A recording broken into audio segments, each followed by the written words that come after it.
બરડા પંથકના બગવદર ગામના ખેડૂતો અને જેટકો કંપનીના અધિકારીઓ વચ્ચે આજે તણાવ જેવી સ્થિતિનું નિર્માણ થયું હતું, જેમાં પીજીવીસીએલની કામગીરીમાં ખેડૂતોને વળતર ન મળતા વિવાદ સર્જાયો હતો।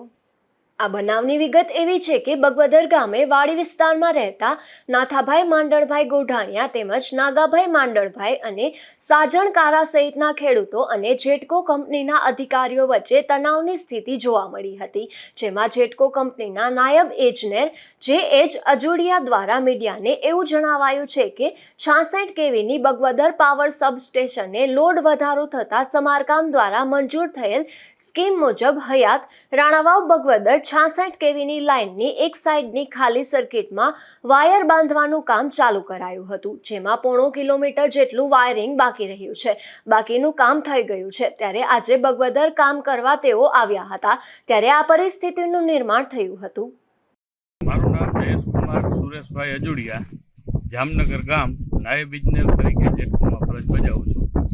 આ હયાત અમારી 66 કેવીની લાઇન છે, જેમાં બગવદર અને આસપાસના વિસ્તારને ચોમાસામાં મગફળીના પિયત વખતે તે વખતે પાવર પૂરો ન પડવાથી સરકારશ્રીના આયોજન મુજબ બીજી સર્કિટ ખેંચવાની હોય, જે હયાત કોરિડોરની અંદર ખેંચવાની છે, જેથી ખેડૂતોને જે પાક નુકસાની થાય તેનું કાયદેસર સરકારી ધારાધોરણ મુજબ વળતર મળવા પાત્ર છે, અને તે અમે કામ થઈ ગયે કોઈપણ જાતની પૂર્વ શરત વગર આપવા માટે અમે બંધાયેલા છીએ।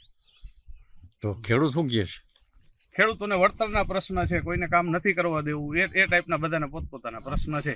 હવે હયાત કોરિડોર છે એટલે પછી અમે એસપી સાહેબને કાગળ જે તે વખતે લખી અને બંદોબસ્ત માગેલો છે।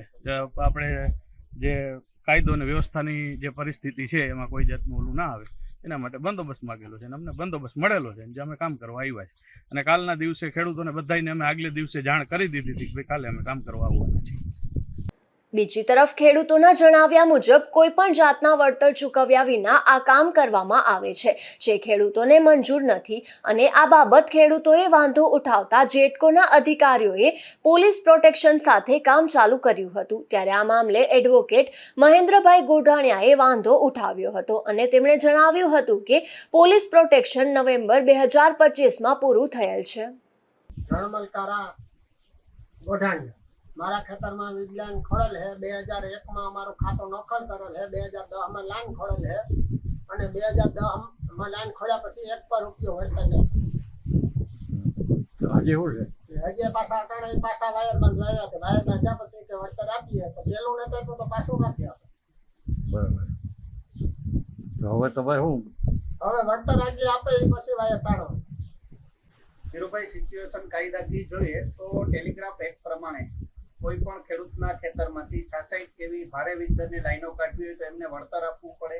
હાલના કિસ્સામાં જે જાહેરનામું છે એ ખાલી જાહેરનામું રિપેરિંગનું છે, પરંતુ આ લોકો લાઈનોને એક્સટેન્શન આપે છે, વધારાની લાઈન ખોડે છે, અને ખેડૂતોને બહુ કિંમતી ઉપજાઉ જમીનો છે એનો વધારે એરિયા ઉપરથી કવર થાય એ રીતના આ લોકો કામ કરી રહ્યા છે। એટલે મને ખેડૂતોએ બોલાવતા હું ત્યાં સ્થળ ઉપર આવ્યા પછી મેં એન્જિનિયર શ્રી પાસેથી ડોક્યુમેન્ટ્સ એની મંજૂરી માંગતા આ કિસ્સામાં કલેક્ટર શ્રીની કોઈ જાતની પરવાનગી લીધેલી નથી, છતાં પણ આ લોકો ખેડૂતોના ખેતરોમાં આવી અને કલેક્ટરની પરવાનગી સિવાય, આ ખેડૂતોની પરવાનગી સિવાય ખેતરમાં ઉતરી એનું કામ ચાલુ કર્યું છે। એના વાહનોને લઈ આવ્યા છે, ઘણા બધા માણસો આવ્યા છે, અને વધુમાં બગવદર પોલીસ સ્ટેશનના પીએસઆઈ શ્રી ઝાલા સાહેબ પણ હાજર છે, અને ઝાલા સાહેબને મેં રજૂઆત કરી કે ઝાલા સાહેબ, આ લોકોએ પોલીસ પ્રોટેક્શન માંગ્યું તો 2025માં એના પૈસા એની સરકારને ભર્યા હતા, તો એ સરકારને જે પૈસા ભર્યા છે એ તો 25માં મુદત વહી ગઈ, છતાં નવા પૈસા ન ભરેલ હોવા છતાં, નવો પ્રોટેક્શનનો કોઈ એસપી સાહેબનો ઓર્ડર ન હોવા છતાં પોલીસ પણ આ લોકોને ગેરકાયદેસર મદદ કરે છે, ખેડૂતોને દબાવે છે।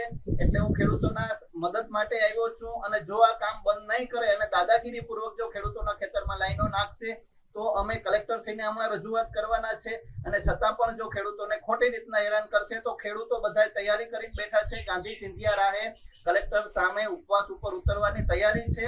આમાં ખેડૂતો માટે થઈ અને હું પણ છેલ્લે સુધી લડવાની મારી તૈયારી છે।